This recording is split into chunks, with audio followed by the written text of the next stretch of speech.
Hey Bryce, what did you get your mum for Mother's Day? Mate, to be honest, I just sent her a text message. Oh no, Yeah. that's terrible, man. Well, you know what you Yeah. should have done? Should have done what I did. What'd you do? Gone on to equitymates.com/stake, signed Yeah. up, and got your mum some shares. What are you talking about? You can't go and buy your mum's shares. Yeah, mate. With Stake, you can gift shares to other people. Mate, that's not bad. So how does that happen? So all you have to do, go to equitymates.com/stake, sign up through our website, get yourself a free $25 when you fund your account, and then you can go on and buy shares for other people. So I bought my mum a nice little parcel of Apple shares for Mother's Day. Nice, an apple pie. Yeah. I've been on them for a while about starting investing, and I thought, you know what? Why don't I just take it into my own hands and get them started? So you can do that too. That's actually probably one of the coolest presents I've heard about, Ren. So all I need to do is head to equitymates.com/stake. I'll sign up to an account and then fund it.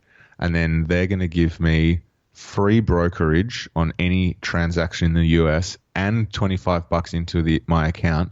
And then I can send Apple or Amazon or any stock in the US to my mum for next Mother's Day. So that's going to be better than sending a text message. Mate, if I hear about you sending a text to the lovely Anne next Mother's Day, I'll be having a stern word with you. Mate, I'll make sure I sign up to Stake before that happens. That's what I like to hear. Nice. That's equitymates.com/stake for free brokerage, $25 into your account. Equity Mates. I will say this about investing. Everything you do learn is cumulative. What I learned at 20 is useful.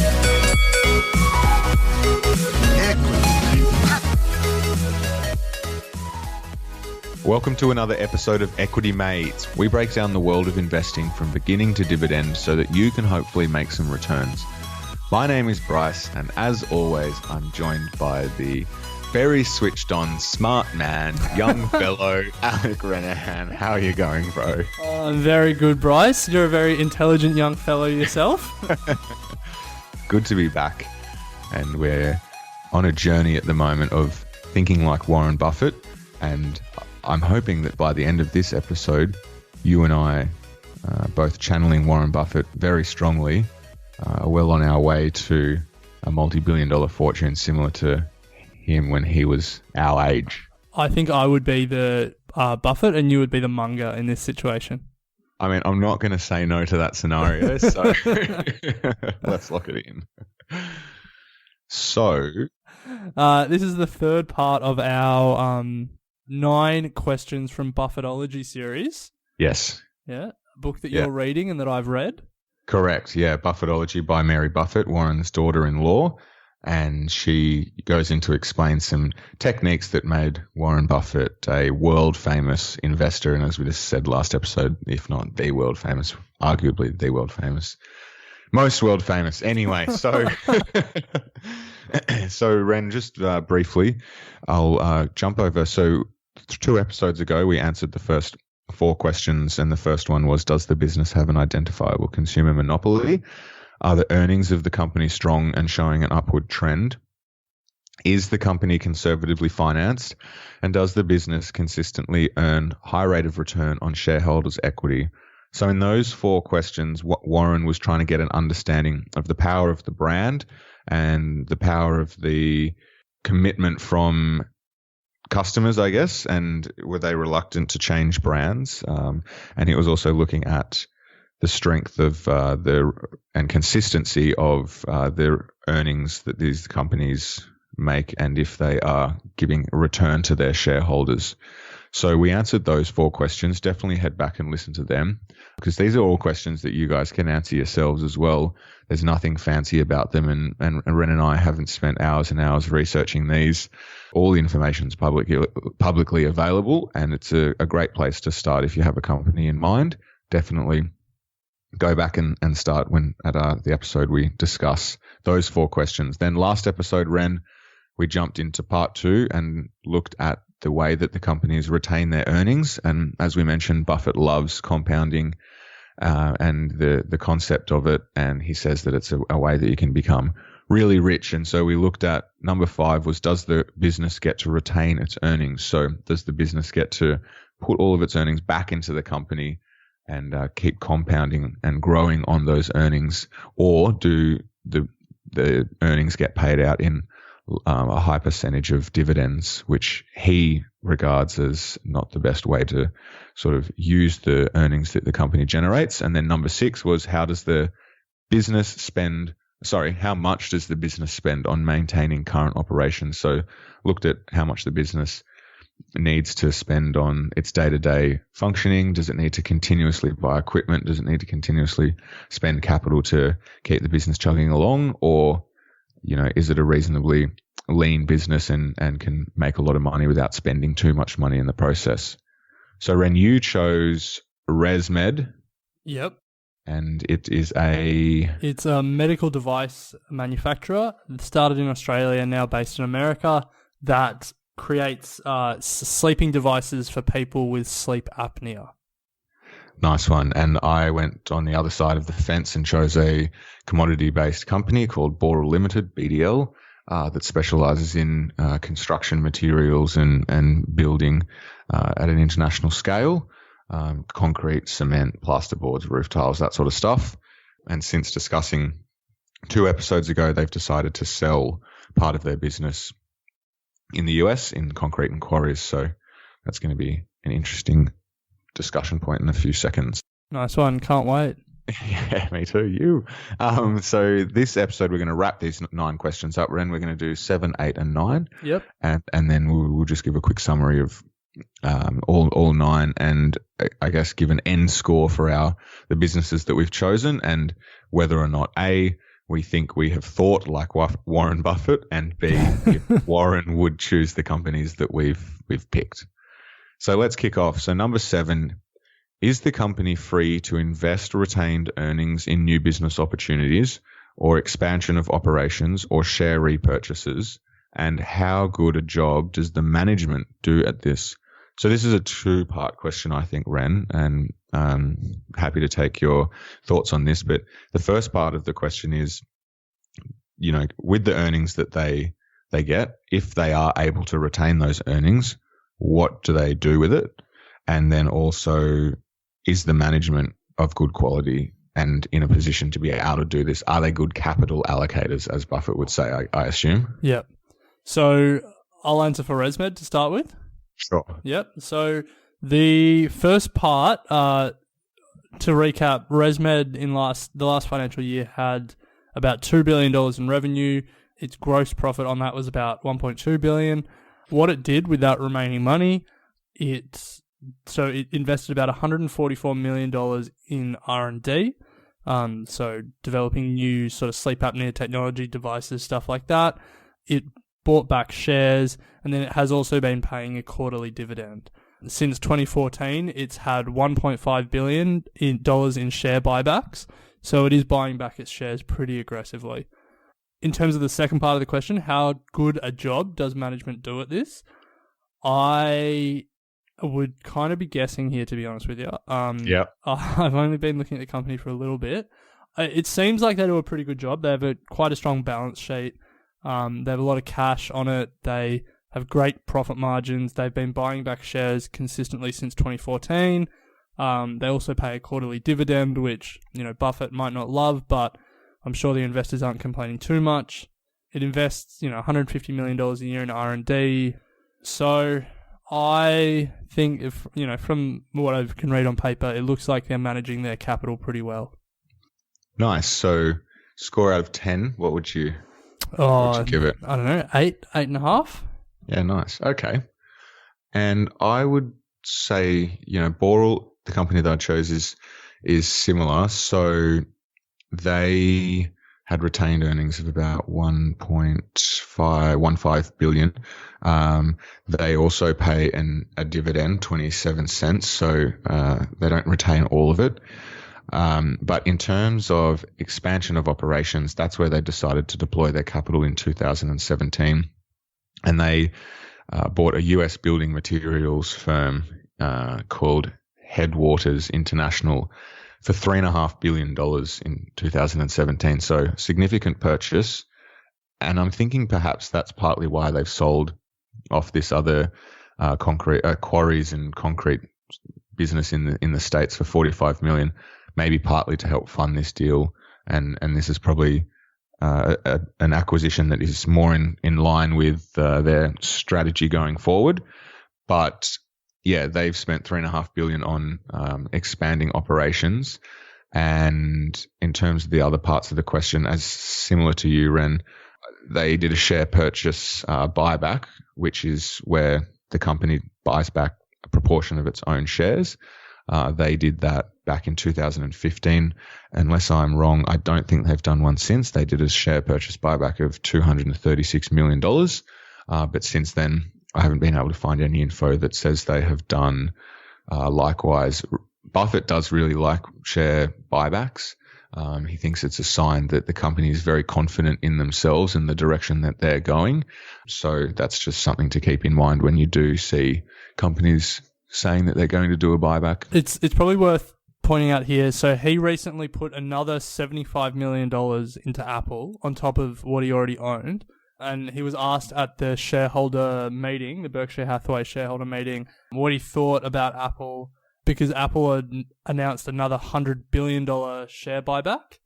Yeah. Buffett said, why wouldn't he like Apple doing a share buyback? From doing nothing at all, his ownership in the company's gone from like 5% to 7% or something through the buyback. Do you want to just briefly explain, Ren, how that comes about? I mean, if you're first listening to this show and we're talking about share buybacks and stuff, how can his share percentage go from 5 to 7% without him doing anything? Yeah, so they're actually literally buying it in the open market. So, you know, if you put a sell order to sell some of your Apple stocks, rather than another investor buying it, Apple might buy it, and then they essentially destroy it. They take it away, so it no longer exists. Yeah. So, you know, say there's 10 shares in a company, and the company's worth $100. Each share is worth $10. If the company buys 5 of those shares and destroys them, then there's only 5 shares left in the company, and then each share is all of a sudden worth $20. So It's a way of increasing the value of each remaining share. Yeah. Sometimes it can be done in the wrong manner by companies, but more often than not, companies generally don't do it unless they're in a reasonably strong financial position to do so. That's the theory. 13D Research recently did some work on it, and the amount, for example, the amount that the big US banks paid in share buybacks in the few years leading up to the GFC was about the same as the US government bailout that then came in 2009. There you go. Yeah. And then another example is GE. GE is notorious for share buybacks, and all of that capital that they used to buy back shares, they now really could be using to be doing better. I think they've got a lot of debt that they haven't paid down because instead they bought back shares, and they're really suffering now because of it. So, in a perfect world, companies buy back shares when they're undervalued, and it is good for shareholders. In the real world, when markets aren't efficient, a lot of the time, companies buy back shares when the price is too high and when they could be using that money for better things. Well, you've just given a great example of the answer to question 7, as we just said, is, you know, what do they do with their earnings and does their management do a good job at it? And in that case, the first part of the question was, is the company free to invest retained earnings and expansion of operations or share repurchases? And in GE's case, yes, they were, and they did, but was the management actually good at doing it? Well, it probably seems that they made the wrong decision. So that's something that needs to be considered. And Buffett in this question obviously would consider that quite intently. Yeah. So, I mean, it's really hard to get an understanding of if management's good at doing it or not. But, I mean, as you said, Ren, you gave a great idea of how you can do that. And it's just by looking at the balance sheet and getting an understanding of their debt levels and how strong the balance sheet is. So that would probably be the best place to start. I think with management, though, as well, read what they put out. Like, read the public statements. If you have time, listen to the management on the conference calls and stuff like that. You can generally get a good feel of, you know, how honest they're being, how open they are. I think just the more exposure you get to management, you're not going to be able to read everything on a balance sheet, but just, you know, immerse yourself in companies that you're thinking about buying. Okay, so question 8. Two to go. Is the company free to adjust prices to inflation? So inflation causes prices to rise, and in the book, Mary goes on to say that the problem with the commodity type business, which is Boral, the company that I've chosen, is that while prices for labor and raw material increase, it is possible that overproduction will create a situation in which the company has to drop the price of its products in order to stimulate demand. So in this case, the cost of production is sometimes in excess of the price the product will fetch in the marketplace. So the business can lose a lot of money. So I think I'll just quickly answer this one, Ren, for Boral. And I mean, yes, they can increase their prices due to inflation or adjust their prices due to inflation, but I think it's much more out of their control in the marketplace than it would be for a consumer product. Yeah, to be honest, for Boral, I would probably say no, because if Boral is adjusting their prices for inflation, but their competitors aren't, then I wonder how much staying power they have with their customers.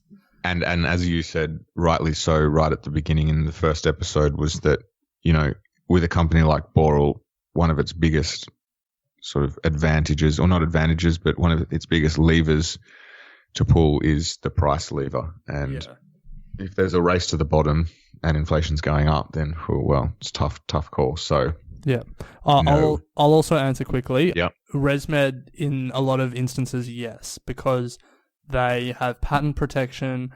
There are some competitors, but the devices are all different, and ResMed has a pretty significant advantage in terms of brand recognition, trust with medical professionals and stuff like that. Nice. Okay. Yeah. I would agree with that. Yeah. So let's jump on to question 9. Question 9. Will the value added by retained earnings, so still on retained earnings, will the value added by retained earnings increase the market value of the company? So we're talking about the value of the company based on its stock price. Buffett sort of subscribes to this theory. He believes that the long-term investment nature of the market will continually ratchet up the price of a company's stock if it can properly allocate capital and keep adding to the company's net worth. So that feeds back into question 7 about good capital allocation. You know, from my point of view, Boral acquisitions is one way that companies do this. And adding the market value, they buy companies and hope that the revenue that these companies start generating can start showing on their books, and then over the long term there'll be a material increase in their price.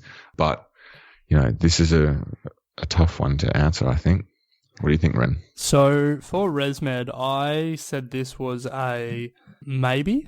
So really the way that this happens, you know, you increase the size of the company through your retained earnings, either by expanding capacity and developing more widgets or delivering more services or whatever it is, or taking more market share, you know, buying competitors or whatever it is. So that you need a catalyst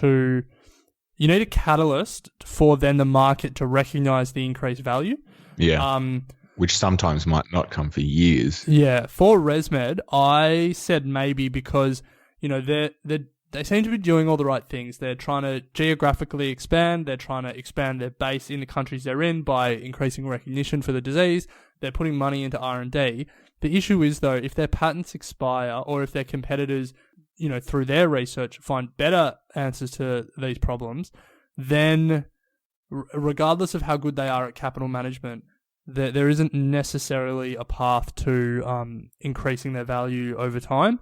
What ResMed needs to do is to continue to be the market leader in this field and continue to have the best technology in this field. So I'm not sure that just by managing their capital effectively, they can say yes to this. I think there's more things that need to go right for this company for that to happen. Mm. Yeah, I agree. That's a great summation. I think for Boral, very similar vein. As I said, they've done their acquisition, so they're obviously looking to expand and potentially build on existing markets that they have, or perhaps go into new markets. Although, I don't know, this stock has just been sitting around this price for a very long time, and I think it's a maybe as well. I don't know how much more like massive growth it has in it, to be honest. What else can it do? It's pretty big. It's in a pretty mature industry. It will continue to acquire smaller players. It will continue to, try and find more efficient ways to move throughout its supply chain and stuff. But you couldn't see, the hockey stick growth that you want to see in some of these companies. No, absolutely not. All right, Ren. Well, that brings us to the end of our thinking like Warren Buffett, and I mean, I'm really starting to get into flow and feel like Warren. So maybe. All right, so let's not recap all 9 questions because we've gone through at the start of the episode. Yep. But let's I just want to ask you when we finish, do you think Boral has passed this 9-question test? No. Okay. What do you think were the main things that fell down on? So firstly, Warren doesn't like commodity style businesses, primarily because of its the inability for pricing power, and also because of the ongoing capital requirements to keep these businesses running. They're quite high, and I think those are 2 relatively important aspects that Warren looks at when it comes to deciding if it's a business worth investing in. My second question was, if you were going to say, screw Warren, I'm my own man, I think for myself, what would be your case against what you just said? What would be the case for Boral?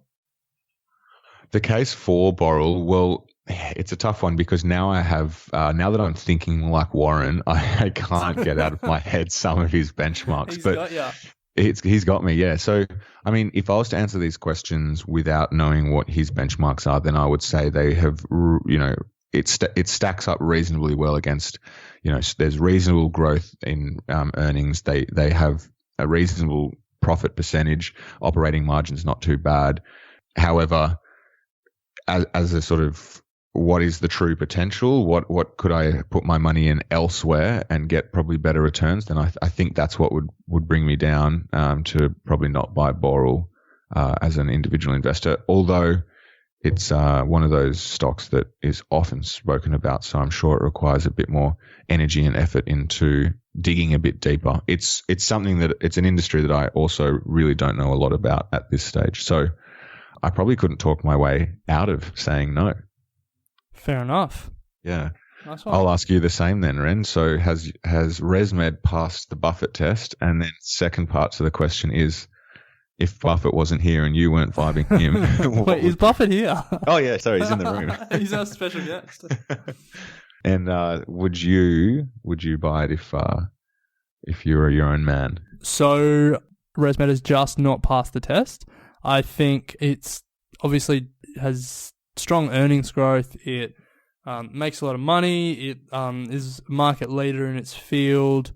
I think that the idea that you can just keep putting money into this business and it can keep returning consistently high return, it can keep achieving consistently high returns, might not hold into the future. I think it's reliant on, I think any of these sort of pharmaceutical or medical device companies, their leads in their markets are fleeting. And I think, when you look at the things that Warren likes, things like Coca-Cola and See's Candy and American Express, stuff like that, Apple, their moats, their competitive advantages aren't fleeting. Whether it's their brand, whether it's something else, their moats are enduring. So I think maybe ResMed falls down on that. I think it's close. And if I was to take the other side of it, the opportunity for this company is massive, given that their estimates is something like 20% of Americans have this issue or will have this issue in their lifetime, and yet I think it's like 2% of expected cases are diagnosed. Wow. They're only in 120 countries at the moment, so they're trying to expand geographically. There's a lot of like lifestyle factors that bode well for this business. So people who are morbidly obese, I think 70% of them get sleep apnea. As people get more unhealthy, basically, this disease rises. So I think ResMed has some good macro trends, I think you could say. And it is a market leader, so there's always that. But look, it might not be something that Warren would invest in. It might be something that I keep on my watch list, though. Yeah, nice. It's also very common stock that is discussed by many fund managers and Yeah. brokers and all that sort of stuff in Australia. So The big thing I learnt from this is if I'm going to buy it, I'll buy the American stock rather than the Australian 1/10 equivalent. why though? I don't know. There's just something about actually owning the stock. I mean, there's probably no actual difference other than if you buy it in US dollars or Australian dollars. Yeah, true. It's just Well, that's just buying in my- US dollars as it gets stronger against the Aussie is not a bad thing anyway. So Yeah. my question is very briefly, Ren. This is probably another episode worth discussing. But do you think Apple is Warren's next Coca-Cola? And for those that are unaware of what the context in that question, you know, Coca-Cola and Gillette and his Gecko insurance business, Geico, are businesses that he consistently refers to and has been doing for years and years, and he uses to sort of justify his investing decisions and, as you said, moats and all that sort of stuff. And obviously everyone is trying to find the next Coca-Cola, and perhaps he's done so in Apple, because I often think, Ren, why haven't I invested in Apple? Obviously it's good enough for Buffett. I haven't put any money into it, but you know, I feel like putting money into Coca-Cola is just not going to get me the returns that it's obviously got him over the years. Putting money into Gillette, again, it's not probably going to get me the capital growth returns that it's got him over the years, but he's only recently just invested in Apple. So perhaps that's a sign that he thinks, you know, in 20 years' time, it's going to be returning capital growth like it Coca-Cola has. What have you thought about this at all? I think Warren Buffett now and Warren Buffett in the 1960s is very different. I think he just has so much cash at the moment. Yeah. He needs to find places to invest it. My concern about the analogy is that literally Coca-Cola's recipe now and, you know, back then, I'm sure it's changed a little bit here and there, but it's essentially the same product. It's, you know, similar marketing campaigns. It's just a very good business model. Obviously with the main company and then all the bottling associates, stuff like that. You know, like it's a very good company that you don't need to put much cash into. You can just let it grow over time. I feel like Apple's a company that's going to need to keep coming out with, you know, new iPhones or new services and stuff like that.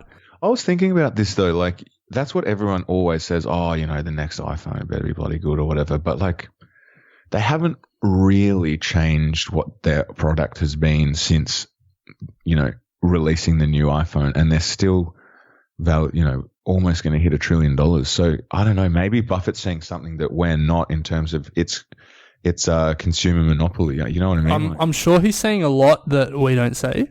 Yeah. But I think so. Apple the last few years has been doing a big push into services, and you know, like they talk about it, and it's a big thing. Apple Music, Apple TV. I'm sure there's a bunch of other stuff that I can't think of off the top of my head, but they're trying to create the Apple ecosystem and create that like network effect monopoly almost, or not quite network effect, but you know, you're in the ecosystem and you can't leave the ecosystem sort of thing. Yeah, right. And I mean, they've been public about it, and it's been a big push for them, and that is trying to lessen the reliance on new iPhones. But I also think that if Samsung or Google come out with a cracking phone, people will shift. Yeah. I mean, I'll definitely shift Away from Apple. if the competitor was good enough. Yeah. What's good enough though? Anyway, this is probably a conversation for another. This is probably a I think conversation we've gone for well another over time. our 15 minutes. Yeah. So look, we'll wrap that up there, guys. And we both encourage you to definitely give these 9 questions a crack. We'll try and get them up on our website because, yeah, you know, it's a really good way to start at least framing your thinking. And even if you take a couple of days to get through it, like by all means, you should definitely spend some time doing it because it will expose you to elements of the financial statements and the income statements and the balance sheet that you probably weren't aware of, or you at least start getting understanding of the importance of some of the things that we've discussed. So, yeah, I think it's a really good thing to do, Ren. Would you agree? Definitely. And yeah, and have go and buy Buffettology by Mary Buffett as well. Yeah, and sign up for Thought Starters, and also check out Stake, equitymates.com/stake. Yes. And we will be back with some new, fresh material next week. Actually, and if you want to buy Buffettology, you can see it along with a number of our other books that we recommend at equitymates.com/books. Yes. Previous episode, I said recommended reading, and I got that a bit wrong. Yeah. My bad. But we got it right this time. Yes. /books. Check it out. Nice one. Equity Mates and the people appearing in this program may have positions in the companies mentioned. This is general advice only. Please speak to a financial professional to understand how it may pertain to your individual situation. Equity Mates!